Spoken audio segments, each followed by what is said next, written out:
എൻ്റെ പിന്നിൽ കാണുന്നതാണ് കേരളം ചിലന്തിയാറിന് കുറുകെ നിർമ്മിക്കുന്ന തടയണ. പുഴയുടെ നിരപ്പിൽ നിന്ന് 1 മീറ്റർ മാത്രമാണ് ഇതിൻ്റെ ഉയരം. സെക്കൻഡിൽ 17 ലിറ്റർ വെള്ളമാണ് ഇവിടെ നിന്ന് പമ്പ് ചെയ്യാൻ ഉദ്ദേശിക്കുന്നത്.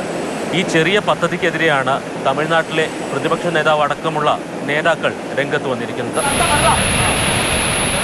ജൽജീവൻ മിഷൻ പദ്ധതിയിൽ വട്ടവട പഞ്ചായത്തിൽ കുടിവെള്ളം എത്തിക്കാൻ 18 കോടി രൂപയാണ് അനുവദിച്ചിരിക്കുന്നത്. ഇതിൽ 2.5 കോടി രൂപയാണ് ഈ ചെക്ക് ഡാമിൻ്റെ നിർമ്മാണത്തിനായി ചെലവാക്കുന്നത്.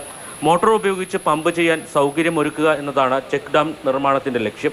വട്ടവട പഞ്ചായത്തിലെ വത്സപ്പെട്ടി, കൂടാറള, സ്വാമിയാറള എന്നീ ആദിവാസി കോളനികളിലെ 617 കുടുംബങ്ങൾക്ക് കുടിവെള്ളം എത്തിക്കുന്നതാണ് പദ്ധതിയുടെ ആദ്യഘട്ടം. ഇതിനായി 2006 വനാവകാശ നിയമപ്രകാരം വനംവകുപ്പ് അനുമതി നൽകിയിട്ടുണ്ട്. രണ്ടാം ഘട്ടത്തിൽ വട്ടവട പഞ്ചായത്തിലെ 2042 കുടുംബങ്ങളെയും പദ്ധതിയുടെ ഭാഗമാക്കും. എന്നാൽ ചിലന്തിയാറിൽ വലിയ അണക്കെട്ട് നിർമ്മിച്ച് നീരൊഴുക്ക് തടസ്സപ്പെടുത്തുന്നു എന്ന തരത്തിലാണ് തമിഴ്നാട്ടിലെ പ്രതിപക്ഷ രാഷ്ട്രീയ പാർട്ടികൾ പ്രചരണം നടത്തുന്നത്. ചിലന്തിയാറ്റിൻ കുറുക്കെ അണை கட்டப்பட்டுவிட்டால் அமராவதி அணைக்கு வருகின்ற நீர் வெற்றிவிடும். அதில் பாசனம் பெறுகின்ற விவசாயிகள் பெரும் பாதிக்கப்பட்டுள்ளார்கள். குடிநீர் மக்கள் பெரிதும் பாதிக்கப்பட்டுள்ளார்கள்.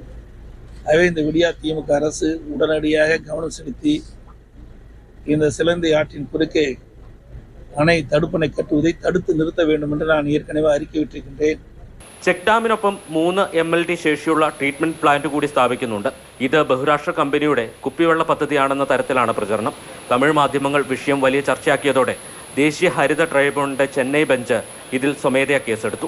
കേരളം ഇവിടെ നിർമ്മിക്കുന്ന ഈ ചെറിയ തടയണ ഈ പുഴയുടെ ദിശ മാറ്റുകയോ നീരൊഴുക്ക് തടസ്സപ്പെടുത്തുകയോ ചെയ്യുന്നില്ല.